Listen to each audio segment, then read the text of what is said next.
안녕하세요. 나누는 우리들 프로를 맡은 MC 김필주입니다. 여러분 오늘도 프로그램을 소개를 할 텐데요. 저희 프로그램은 나누는 우리들이라고 해서 지금 국내에서 혹은 국외에서 나눔을 실천하고 있는 그 사람들과 그 사람들이 속해 있는 단체를 소개하는 그런 프로그램입니다. 그래서 오늘도 또 통일 아카데미에서 활동하고 계시는 분들을 모셨는데요. 한번 만나보도록 하겠습니다. 안녕하세요. 네, 안녕하세요. 어색하죠? 우리 원래 이렇게 카메라 좋아요. 밖에서는 진짜 어색하죠. 네, 가족인데 그냥 네, 동갑내기 친구로 지내는데 이제 또 카메라 앞에서니까 저도 왠지 말 놓고 하면 안 돼요. 해야 됩니다. 네, 시간은 넉넉하게 드릴 테니까 그리고 또 시청자분들이 또 알아야 되기 때문에 마음껏 얘기해 주시면 좋겠고, 먼저 소개를 좀 부탁드릴게요. 각자 간략하게 어떤 단체, 어떤 직위를 갖고 있는지 어느 분부터 하실까요? 예, 저부터 하겠습니다. 네, 좋습니다. 네, 안녕하세요. 저는 통일 아카데미 사무총장을 맡고 있는 조종익이라고 합니다. 사무총장 역할은 모든 사업을 총괄하고 있고, 멀티맨인가요? 뭐 그러진 않습니다. 모든 분야는 다른 이제 팀장들이 역할을 하고 있고, 저는 하고 있는 저희 통일 아카데미에서 진행하고 있는 사업을 총괄하고 있는, 그리고 대외 사업을 하고 있고. 어깨가 많이 무거우시겠네요. 좀 그러진 않습니다. 네, 그런 역할을 하고 있습니다. 네, 그러면 김지영 팀장님요. 네, 저는 통일 아카데미에서 해외 교육 팀장을 맡고 있는 김지영입니다. 네. 저는 이제 저희 아카데미에서 하는 일 중에 교육 분야에서의 일을 주로 담당을 하고 있고요. 저희 단체가 이제 해외에서도 이제 대학생들을 대상으로 해서 통일 교육, 북한 인권 교육을 진행을 하고 있습니다. 그래서 이제 북경에서 이제 한국 유학생들을 대상으로 해서 교육을 진행을 하고, 그다음에 또 일본 도쿄에서 한국 유학생들을 대상으로 해서 교육을 진행을 했는데요. 이렇게 해외에서 하는 교육들에 대한 전반적인 것들을 관리하고 진행을 하는 그런 역할을 맡고 있고요. 또 이제 제가 또 최근에 맡고 있는 일 중에 하나가 탈북 청소년들 정착 관련을 해서 멘토링 사업을 또 진행을 하고 있어요. 그래서 탈북 청소년들이 한국 사회에 잘 적응하고 또 진로 탐색을 하는 데 도움을 주기 위해서 그런 업무를 맡고 있습니다. 네, 좋습니다. 그러면 일단은 이게 통일 아카데미라고 지금 우리 공식 소개를 지금 제대로 안 한 것 같아요. 통일 아카데미에 대해서, 통일 아카데미는 어떤 단체다, 어떤 일을 하기 위해서 어떻게 설립됐다, 요거를 좀 말씀해 주시면 좋을 것 같습니다.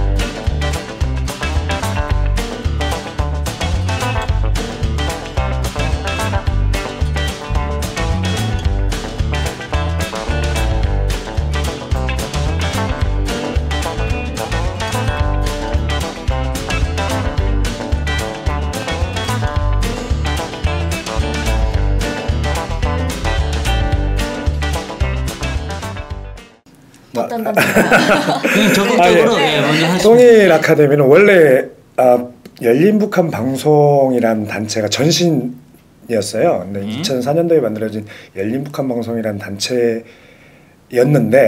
2014년도에 열린 북한 방송 이제 민간 대북 라디오 방송하는 단체들이 통합을 하게 됐어요. 국민통일방송하고는 국민통일방송으로 통합을 하게 된 거죠.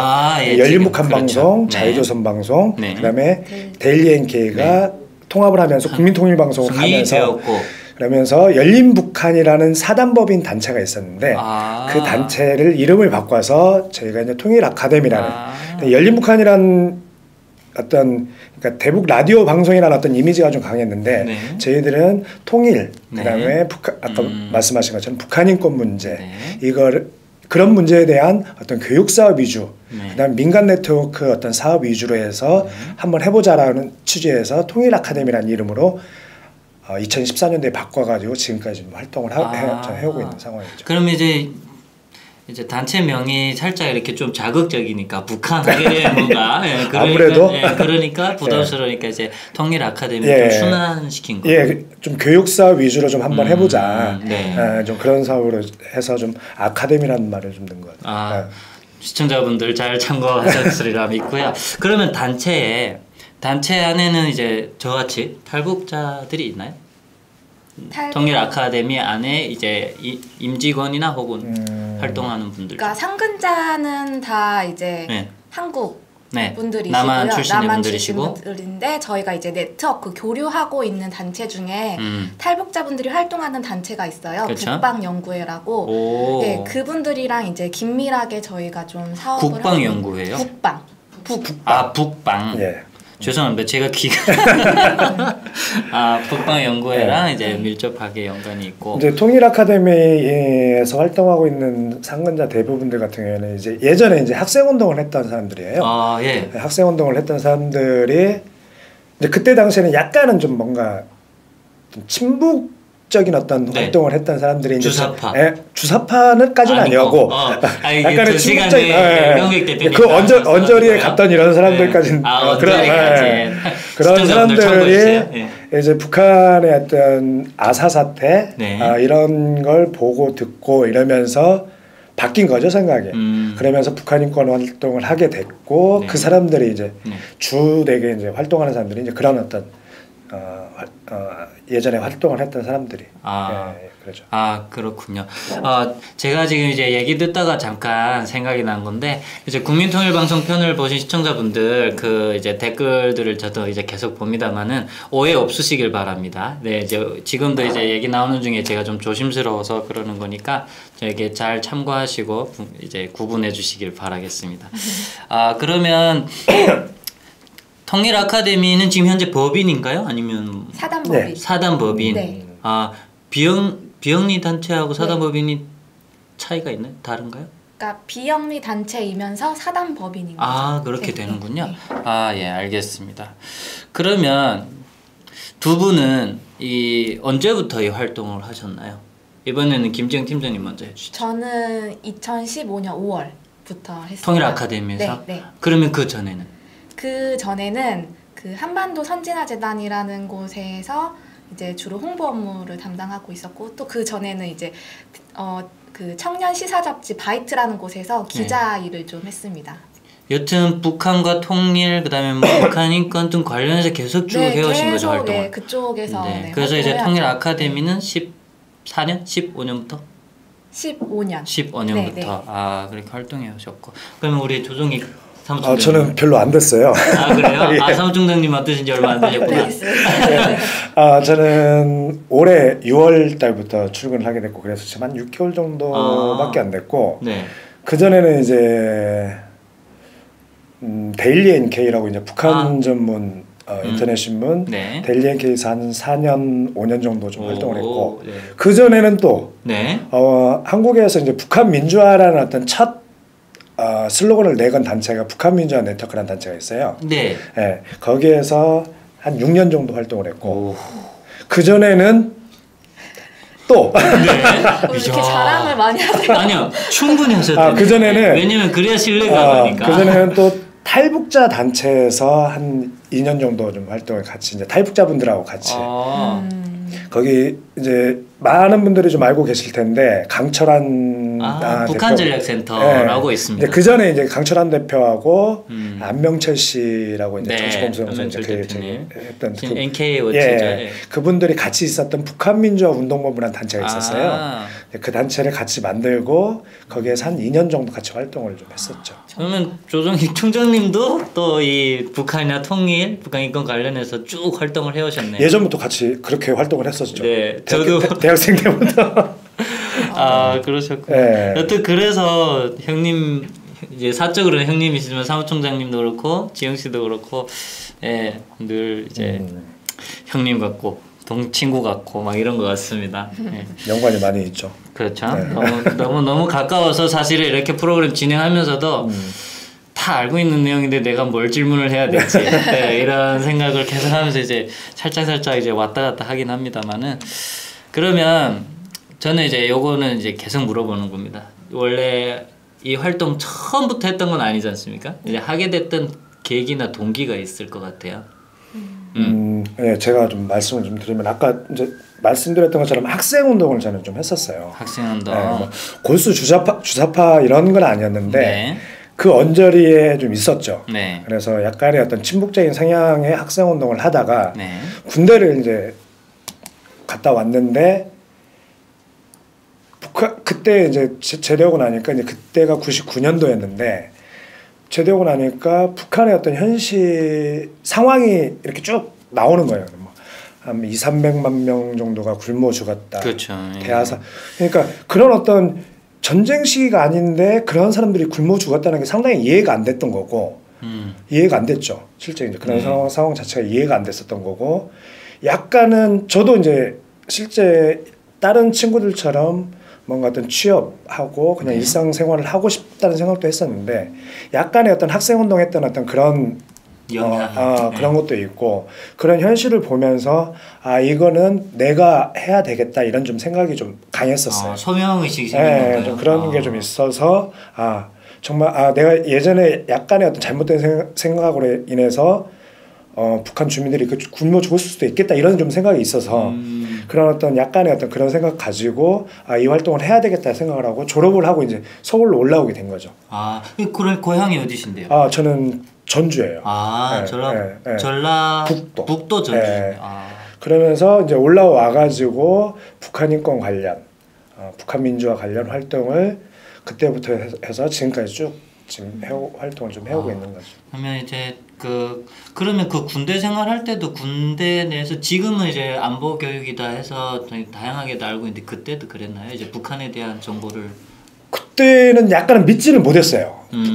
군대에서 약간의 어떤 정훈 교육이라고 이제 약간의 어떤 그런 안보 교육을 하는데 약간은 그러니까 대학 시절 군대 가기 전에 어떤 가졌던 생각들이 있고 이제 교육받았던 아니면 공부했던 이런 것들이 있어서 약간은 믿지는 못한 측면이 있었죠.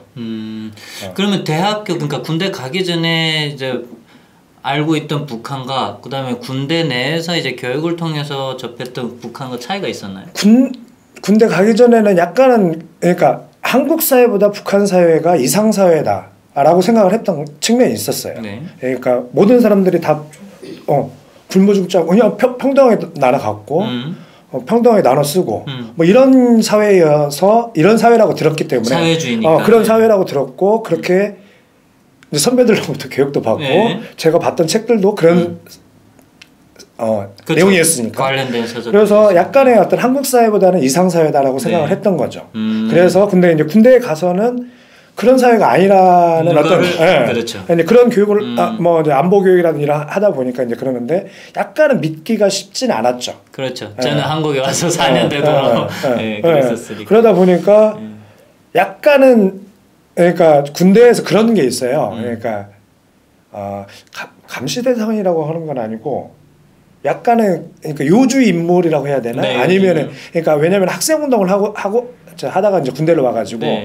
그런 사람들에 대한 약간의 그런 게 있었어요. 그래서 요주 인물. 그래서 어디 가면은 빨간 딱지가 빨간 딱지가 붙어 있는 이름표처럼 그런 게 좀 있었죠. 그러셨구나. 그러면 우리 김지영 팀장님은 이게 계기 활동하게 된? 저는 이제 대학교 들어와서 원래 좀 대외 활동을 많이 해보고 싶었어요. 그러니까 대외 활동. 대학교에 있는 이제 뭐 학교 강의만 듣는 것보다는 밖에 다니면서 이런 외부 강연들도 많이 듣고 그러는 게 저한테 많이 도움이 될 것 같아서 외부 강연들을 들으러 다녔는데 그때 이제 들었던 내용 중에 하나가 북한 관련한 문제였어요. 북한 인권 문제에 관한 거였는데 제가 고등학교 때 알고 있었던 북한의 어떤 상황과 그때 들었던 북한의 상황이 너무 다른 거예요. 그러니까 제가 고등학교 다닐 때만 해도 이제 김대중 대통령이 북한을 방문해서 남북 정상회담이 열렸던 시기인데요. 제 나이가 이제 좀 밝혀지게 된 건데. 밝히세요. 저 나이를 알고 있기 때문에 친구라 했기 때문에 이미 밝혀졌습니다. 그랬던 시기예요. 그래서 이제 뭐 그 정상회담 하는 모습을 진짜 그 전 교실에서 그 TV를 틀고 학생들이 좀 지켜보고 있기도 했었고, 또 이제 저희 이제 국어 선생님 중에 한 분이 이제 학습 이제 저희 이제 그 뭐나 공부를 가르쳐 주실 때마다 북한에 대해서 가끔씩 언급을 하셨어요. 그러니까 북한이 핵을 개발하는 게 우리한테 도움이 되는 거다. 그리고 북한의 그런 현실이 되게 좋다라고 이렇게. 선생님이요? 네, 선생님께서 그렇게 말씀을 하셨어요. 북한이 되게, 그러니까 아까 말씀하신 것처럼 북한은 이제 평등하게 인민들이 평등하게 나눠 먹고 사는 세상이다. 뭐 이런 식으로 말씀을 하시고, 또 이제 언론에서도 어떤 평양의 그런 행복한 그 북한 인민들의 모습을 많이 비춰주는 그런 영상들을 많이 봤거든요. 그래서 그러다가 이제 그 대학교에 와서 그런 북한 인권에 대한 현실에 대해서 강의를 들었는데 전혀 제가 상상하지 못했던 일이 일어났던 거예요. 그렇죠. 90년대 중반에 대량 아사 사태가 일어났던 거고, 그리고 지금도 그러니까 그때까지도 계속 이제 남한으로 탈북하려는 사람들이 많은데, 거기에서 이제 북송된 사람들 같은 경우에는 이제 끌려가서 뭐 수용소에 간다거나 죽게 되거나 이런 현실들을 좀 알게 된 거죠. 그래서 그 자체가 좀 저한테 너무 충격이었어요. 그래서 그 이후부터는 좀 제가 뭔가 관련해서 활동을 해야 되지 않을까 이런 생각이 많이 들었어요. 아, 그렇군요. 그러면 지금 두 분의 공통점은 그거네요. 이론적으로 알고 있던 북한과 실제 접했던 북한의 차이가 너무 급격히도 차이가 났으니까 이제 그거에 대한 소명 의식이 생겨서 활동에 접하게 된 거네요.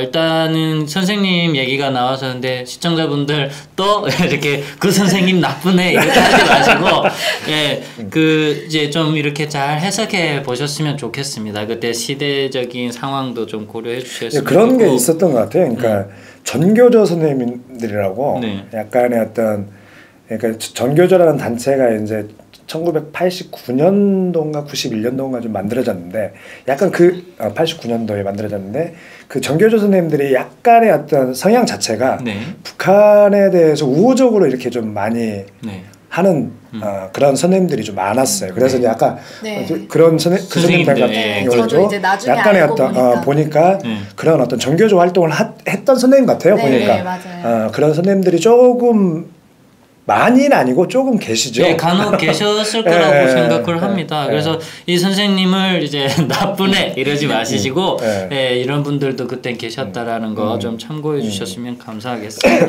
저는 왠지 이렇게 지켜드리고 싶어요. 이런 분들 이제 뭐 오해가 있을 수가 있고 또 언급됐다는 이유로 괜히 이제 어떤 피해를 보실까봐, 그래서 제가 이렇게 또 한번 언급을 해봅니다. 그런 거 아니에요. 근데 또 한편으로는 그 선생님으로 인해서 또 제가 이런 활동을 하고 있으니까 알게 된 거잖아요. 북한에 대해서. 그래서 그 선생님 분도 그렇고 그 선생님과 유사한 많은 분들이 아마 그때 당시엔 북한에 대한 우호적인 감정을 많이 가지고 계셨을 거라고 생각을 합니다. 그 당시의 분위기가 아마 그랬죠. 그렇죠. 그리고 이제처럼 이론적으로만 알고 있기 때문에 이제 충분히 가능성이 있다고 보고, 사실은 그렇게 따지고 보면 우리 남한 현재 사회도 북한에 대한 어떤 실태를 이론적으로는 많이 알고 있으나 실제 경험을 못 해봤기 때문에 이제 또 그런 조금의 차이들이 있다라고 생각을 합니다. 그래서 그런 부분들을 우리 시청자분들이 좀 너그럽게 양해 부탁드리겠습니다. 그러면 통일 아카데미가 지금까지 물론 일단 열린 북한 방송으로 시작해서 지금 통일 아카데미로 이제 단체명을 바꾼 거죠. 단체명을 바꿔서 이제 2년? 2년 된 거죠. 2년 동안 활동해 왔을 텐데 해온 활동들이 있을 거예요. 어떤 활동들이 있는지 간략하게 좀 소개를 해주시면 좋겠습니다. 누구 하시겠습니까? 제가 바라봤어요. 좀 더 오래 있었던 것 같아요. 그렇죠. 해주세요. 일단은 저희가 아까도 말씀드렸다시피 저희 국제회의를 매년 진행을 하고 있어요. 이 국제회의 같은 경우에는 북한의 외부 정보를 유입하기 위해서 관련 전문가들이라든지 인권 활동가들이 모여서 같이 논의를 하는 그런 자리인데요. 북한의 북한에 저희가 북한 민주화를 주장을 하고 있잖아요. 네. 북한 체제의 변화 이런 것들을 얘기를 하고 있는데 북한 체제가 변화되기 위해서는 일단은 북한 주민들의 인식이 변해야 될 텐데 현재 상황에서 북한 주민들의 인식이 변하기는 어렵잖아요. 그렇기 그렇죠. 때문에 외부에서 자꾸 자극을 주고 그리고 외부 세계가 어떻게 돌아가는지 이런 사실들을 북한 주민들에게 알릴 필요가 있는데 그게 바로 외부 정보 유입이라는 거고 거기에 대해서 이제 저희가 어떻게 하면은 북한 주민들에게 효과적이고 효율적으로 외부의 정보들을 이렇게 들여보낼 수 있을지 네. 그런 거에 대해서 논의를 하는 그런 자리입니다. 네, 국제회의가 있고 네. 그리고 그건 지금 진행 중인가요? 네, 매년 이렇게 기획을 해서 진행을 하고 있습니다. 그러면 올해는 지금 끝났나요? 네, 올해는 끝났고요. 올해 끝났고 네. 그다음에 또 프로그램들이 또 다양하게 있잖아요. 네, 그리고 저희가 또 중요하게 생각하고 있는 게 한국에 있는 그런 북한 인권 전문가들뿐만 아니라 네. 해외에서 활동하고 있는 뭐 중국이나 일본, 미국에 있는 이런 쪽에서 활동하고 있는 분들과 네트워크를 가지면서 네. 좀 더 이런 북한 인권 문제, 그 다음에 한반도 통일 문제에 대해서 좀 더 다양하게 논의하는 게 좋다고 생각하고 있기 때문에 그런 민간 네트워크를 좀 구축하려고 하고 있습니다. 네. 그래서 현재는 이제 중국이랑 일본 쪽에서도 북한 인권에 관심 갖고 계시는 분들이 저희랑 같이 또 활동을 하고 있고요. 네. 이런 분들과 함께 같이 또 앞으로 또 어떻게 하면 좋을지 이런 것들 좀 더 모색을 해 나가려고 하고 또 세미나도 같이 개최하려고 하고 있습니다. 그 해외 교육팀장님이신데요. 저희가 이제 작년부터 해서 이제 실제 이제 한반도 통일을 준비를 하는 데 있어서 해외에 있는 특히나 이제 중국에 있는 중국의 어떤 역할이라든지 아니면 중국의 어떤 중요성이라는 이런 부분들도 있는데 그래서 중국에 있는 대학생 한인 유학생들을 대상으로 해서 통일에 대한 어떤 뭐라 그래야 되나 어떤 당위성 아니면은 통일의 어떤 중요성, 북한 인권 문제 이런 문제에 대해서 교육 사업을 좀 진행을 하고 있어요. 작년부터 그래서 작년 올해 좀 진행을 했었고 올해는 또 새롭게 이제 아까 말씀하셨는데 일본 도쿄에서 도쿄에 있는 한인 유학생들을 대상으로 해서 그런 어떤 한반도 통일 문제, 그다음 북한 인권 문제로 해서 교육 사업을 좀 진행을 했어요. 근데 이제 그런 게 왜 중요하냐면은 실제 그 사람들이 차세 이제 한반도 통일을 준비하는 데 있어서 큰 역할을 할 수 있는 세대가 저는 약간 지금의 어떤 대학생 아니면 청년 세대들이 좀 준비를 해야 되는 그렇죠. 큰 역할을 해야 될 세대이기 때문에 주인공일지도 모르잖아요. 그 사람들을 좀 대상으로 해서 한반도 통일 문제, 북한 문제에 대해서 좀 교육을 하는 게 좀 필요하다 이런 생각에서 작년부터 이제 올해 좀 진행을 좀 하고 있죠. 그러면 어차피 모든 사업들이 다 그러하지만 제 첫 시작이 그렇게 이제 호락호락하진 않을 것 같습니다. 이제 어렵거나 이렇게 잘 진행은 되나요? 그 북경에서 열었던 아카데미 사업 같은 경우에는 사실 처음에 개최를 한다고 했을 때 많이 어려움이 있었어요. 그러니까 그러게요. 중국에서 이런 북한이랑 한반도 통일 관련한 그런 강연을 연다는 게 쉽지도 않거니와 일본보다 중국이 더 어렵겠네요. 생각해 보니까. 그렇기도 하고 이런 대중 강연을 열려면은 이제 중국에서는 반드시 이제 공안의 허가를 받아야 되기 때문에 맞아요. 그런 절차적인 문제가 좀 복잡한 게 있었고요. 그리고 중국에서는 한국에서는 이런 강연을 하는 게 되게 자유롭고 강연할 수 있는 장소도 굉장히 많이 있잖아요. 네, 어디에서든 할 수 있는데 중국에서는 그런 장소를 구하는 것도 마땅치가 않더라고요. 그래서 그 넓은 땅덩어리 없어요? 네. 그러니까요. 그렇게 넓은 곳에 40-50명 규모로 이렇게 아카데미를 열릴 장소가 없더라고요. 그래서 정부 쪽에도 이제 그 대사관이라든지 그런 쪽에도 요청을 해봤었는데 약간 좀 그런 중국과의 외교 문제 이런 것도 좀 있다 보니까는 약간 조심스러워 하시더라고요. 그래서 저희가 이제 자체적으로 그 북경에 계신 그 민주평화통일 자문회의 있잖아요. 그쪽에 또 북경에 또 지부가 있어요. 베이징협의회라고 해서 그쪽에 계신 분이 도움을 주셔서 한인교회에서 처음 저희가 시작을 했어요. 그래서 그때 참 감회가 새롭기도 하고 그러게요. 네, 그 어려운 걸 해내셨네. 네, 그 어려운 걸 저희가 해냈는데요. 네. 그러고 나서 그런 어려움을 겪고 나서 이제 올해 했을 때는 또 이게 한 번 하고 나니까는 도와주시는 분들이 또 계시더라고요. 그래서 이번에는 포스코에 있는 분이 도와주셔가지고 포스코에 있는 강연장을 빌려서 저희가 또 그쪽에서 개최를 했습니다. 아 정말요? 네. 네. 그리고 작년보다 더 많은 규모의 학생들이 모여서 이번에는 정말 강연 다음 강연을 더 하죠. 그러면 이제 그 참여하는 참가자 그리고 네. 또 패널 분들은 어떤 분들이신가요?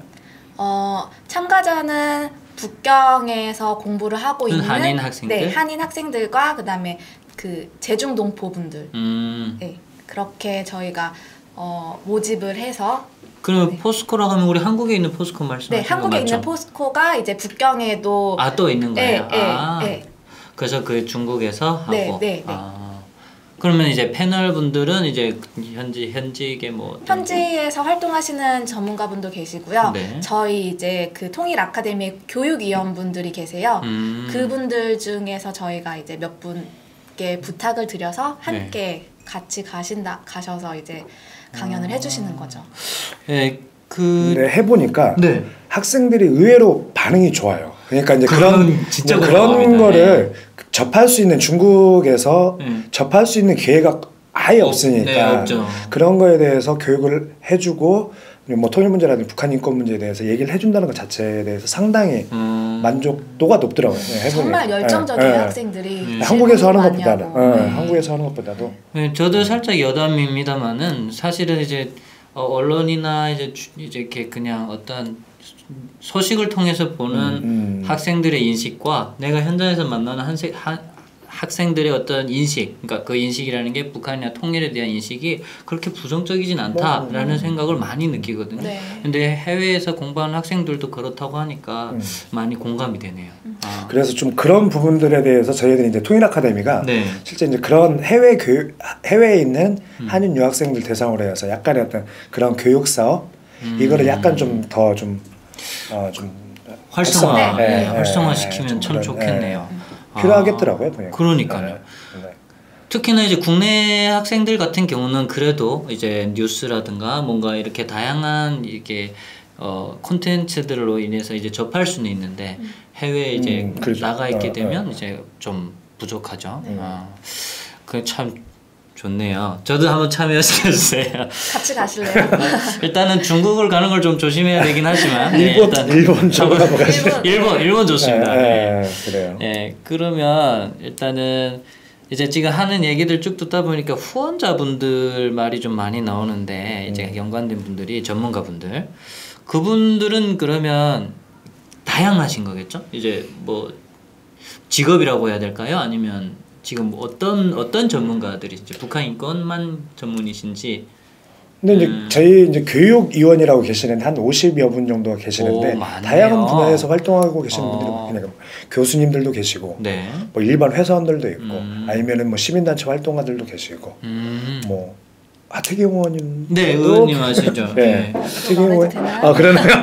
일단 후원자들 중에 있다고 하십니다. 자문위원 교육 자문위원들이시니까 그런 다양한 분야에서 활동하고 계시는 분들이 많이 계시죠.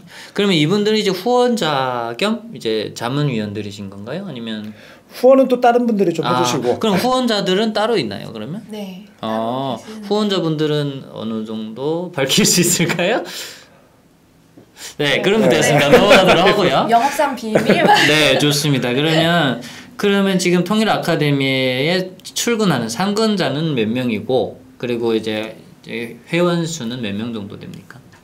저희는 규모가 상근자는 대표님까지 해서 총 5명이고요. 5명. 네, 그리고 회원 규모는 120명 정도 됩니다. 네, 알겠습니다. 5명. 대표님은 출근을 잘 안 하시고요. 대외 활동을 좀 많이 바쁘시군요. 근데 대표님 대부분의 이제 리더분들은 이제 나가서 많은 사람들 만나고 그렇죠. 해야 되니까요. 그래서 많이 제가 이제 섭외 요청을 드렸을 때도 제가 시간이 바빠서 그런데 제가 딱 가야 됩니까? 이러더라고요. 그래서 아니요, 대표님이 좀 바쁘시면 상근자분들도 괜찮다. 그래서 중요한 거는 통일 아카데미를 시청자분들한테 많이 알려낼 수 있으신 분이면 된다라고 했더니 알겠습니다 하고 바로 이제 두 분을 네, 그렇게 하시더라고요. 그러면 그 아까 얘기 중에 또 부서 얘기도 나왔었는데 혹시 통일 아카데미는 어디 지역에 다른 지역에 서울 수도권 아닌 다른 지역에 부서가 있나요? 아니요, 저희는 아직은 없는 거고. 그러면 단체 운영하는 거는 어떻게 운영이 됩니까? 후원자분들이 이제 몇 분 계시고, 그다음에 이제 대부분의 단체 운영은 참 저희는 이제 남북 동행 매우 어렵거든요. 매우. 그래서 물어보는 겁니다. 아는 거지만 이제 시청자분들은 모르실 테니까 단체 운영을 어떻게 하십니까? 저희 후원하시는 분들은 크게 많지는 않으시고요. 통일 아카데미가 대외적으로 좀 많이 이렇게 알려진 단체가 아니다 보니까 그렇죠. 이제 개명까지 이제 단체 명까지 바꿔서 그래서 좀 많은 분들이 후원해 주시는 건 아니고 일부 몇 이제 좀 해주시는 분들이 계시고 이제 다른 부분 이제 다른 운영 같은 경우에는 실제 이제 정부 각 부처에서 하고 있는 북한 인권 통일 문제 뭐 이런 프로젝트를 하고 있는 거에 대해서 저희들이 지원을 해서 프로젝트를 내서 그게 되면은 그걸 가지고 좀 운영을 하는 거죠. 실제 사업 같은 경우에도 그런 이제 프로젝트를 가지고 사업을 하는 거고 그리고 몇몇 또 이렇게 좀 도와주시는 분들도 이제 덜어 있고. 그러면 이처럼 이제 사업을 하다 보면 국제회의 같은 경우는 또 비용이 꽤 들 것 같거든요. 제 생각할 때 국내에서 진행하는 사업보다는 말 그대로 국제잖아요. 국제가 들어가 버리면 비용이 좀 더 나갈 것 같은데 이런 건 어떻게 충당하나요?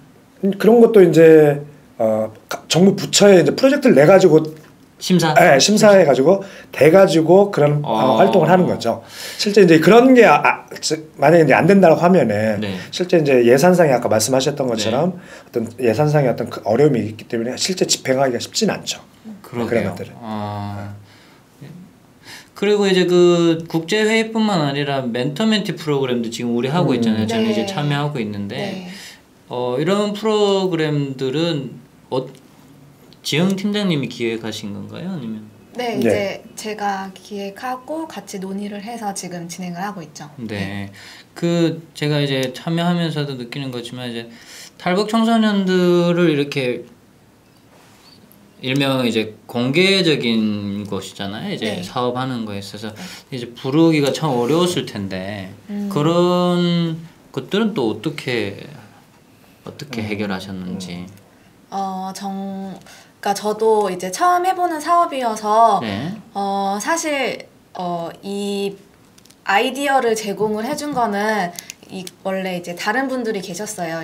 이 사업의 모태가 원래는 이제 아산 프론티어 출신의, 그러니까 아산재단에서 하는 NGO, 뭐 아카데미 이런 데에서 교육을 받으셨던 분들이 이런 아이디어를 짜가지고 거기에서 이제 이거를 실질적으로 할 수 있는 단체가 있었으면 좋겠다라는 얘기가 나와서 저희 통일 아카데미가 했던 거고, 그거를 이제 좀 더 구체적으로 안을 만들어서 저희가 실시하고 있는 건데요.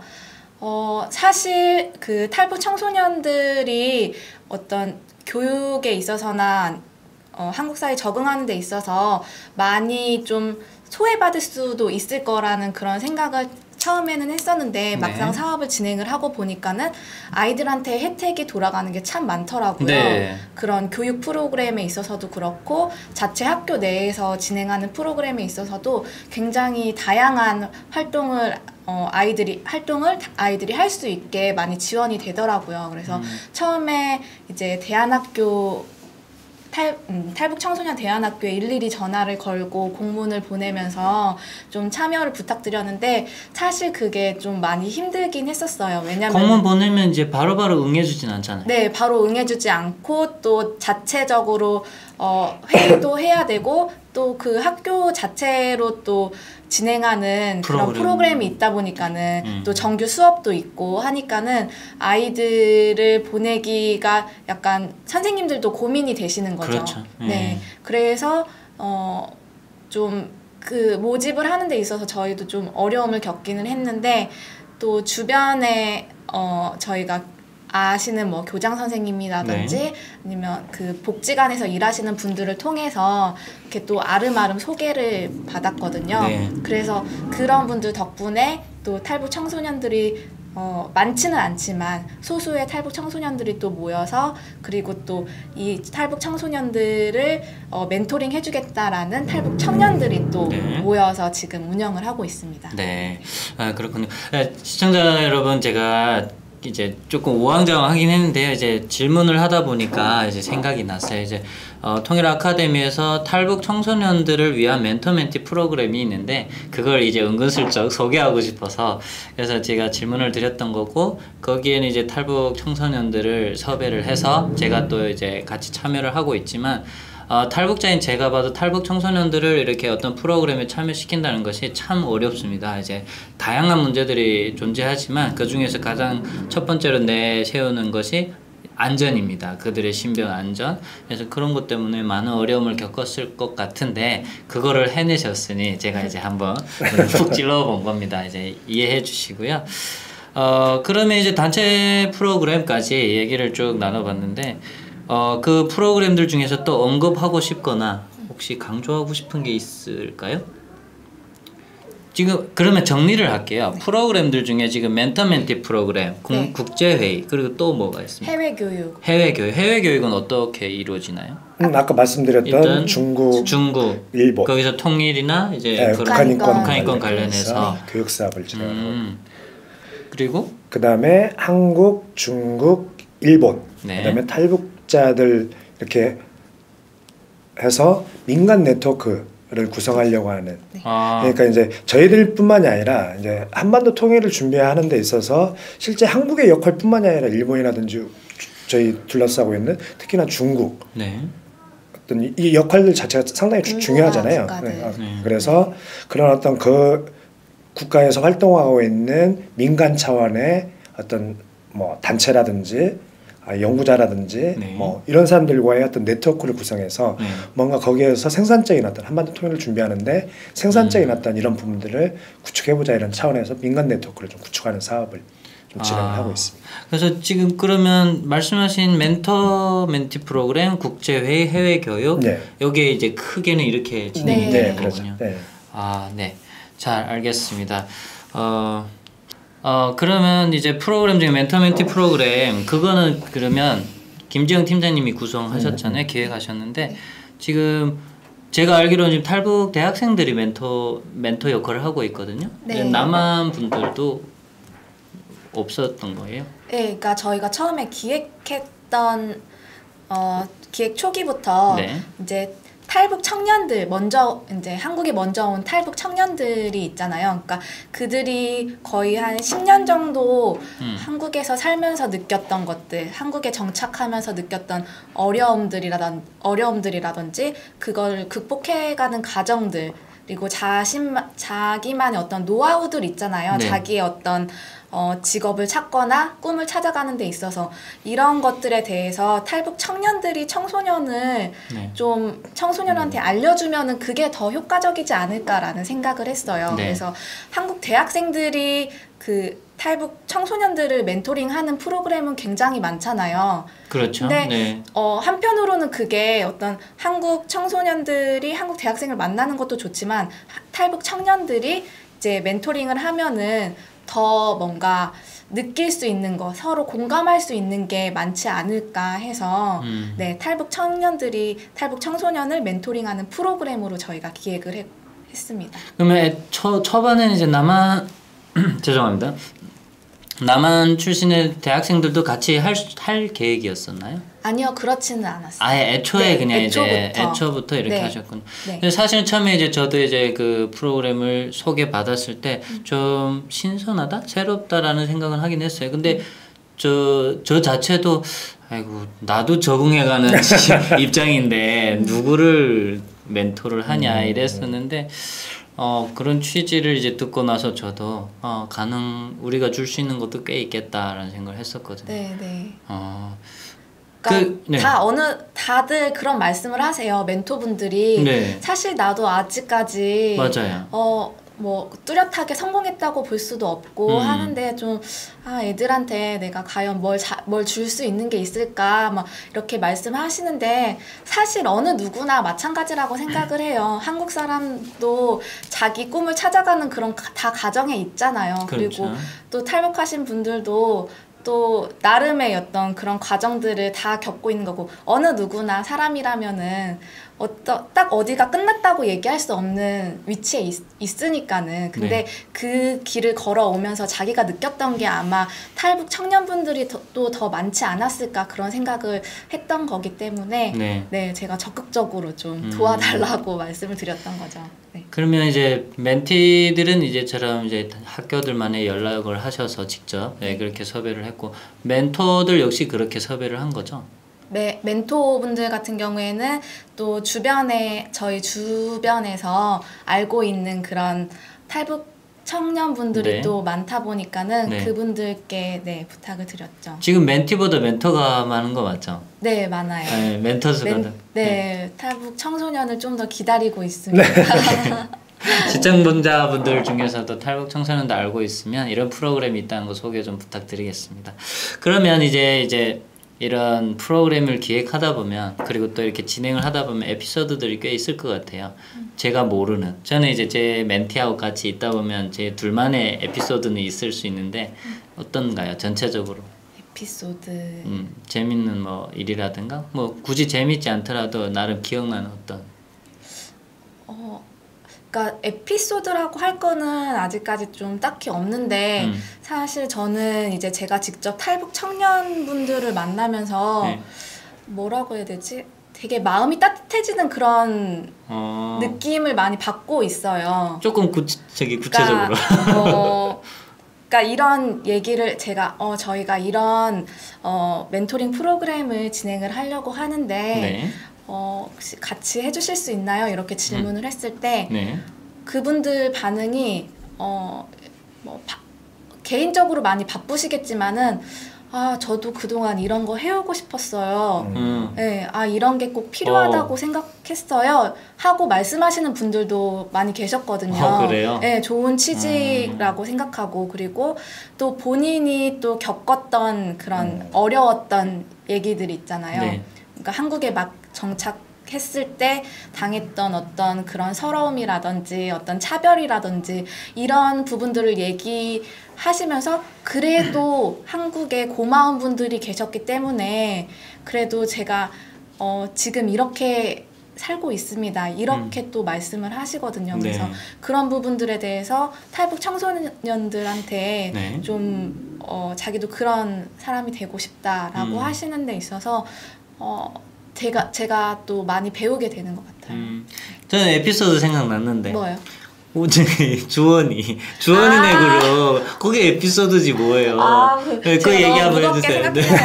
가볍게. 저희 탈북 청소년 중에 한 친구가 있는데 제가 그 친구네 집에 가서 그 친구가 집에 갔었어요? 직접 집에 찾아가서 그 친구가 우리 프로그램에 좀 참여하지 않을래 해서 그 친구가 오케이를 했어요. 참여하겠다고 했는데 이제까지 한 번도 나타나지 않고 그러니까 있어서 늘 보니까 주원이님 멘토만 계속 저희 프로그램에 오고 있고 늘 외로워 보이더라고요. 멘티는 안 오고 있어서 그 멘토분이 다른 멘토분들의 그런 놀림감이 되고 있어요. 그 저도 이제 보면서 우리 이제 5개월 후에 또 체인지 이제 바꾸잖아요. 멘티를. 주원이 오면 어떡할까 이런 생각을 해봅니다. 진짜 그 아직도 연락이 안 돼요? 네, 잘 연락이 안 된다고 하더라고요. 그리고 연락이 안 돼서 어떻게든 방안을 찾아보고 일단은 다른 탈북 청소년들을 더 많이 모집하는 게 방법일 것 같아요. 네, 그러면 1부는 여기서 마무리 짓고 우리 2부에서 더 많이 자세하게 더 얘기 나눠보도록 하겠습니다. 시청자분들 2부에서 만나뵙겠습니다. 감사합니다. 베나TV 시청자 여러분 안녕하십니까. 베나TV는 정부기관 및 관련 단체의 후원을 받지 않습니다. 이유는 후원금을 받으면 후원기관이 출연 요청, 주제 선정 등 여러 종류의 청탁을 하기 때문입니다. 누군가가 베나TV의 제작에 관여한다면 이는 배우고 나누자는 저희의 취지를 침해하는 것이라 생각합니다. 그래서 베나TV는 정부기관 및 관련 단체의 후원을 받지 않습니다. 몇몇 시청자분들이 가끔 후원을 해주십니다만 그때마다 감사하면서도 죄송스럽습니다. 베나TV의 재정 상태를 개선하기 위해 시청자 여러분께 부탁 말씀 올립니다. 시청자 한 분이 한 달에 1,000원씩 후원해 주시는 111 캠페인을 시작하려고 합니다. 베나TV가 앞으로도 꾸준히 알찬 프로그램 만들 수 있도록 111 캠페인 많이 도와주세요. 감사합니다.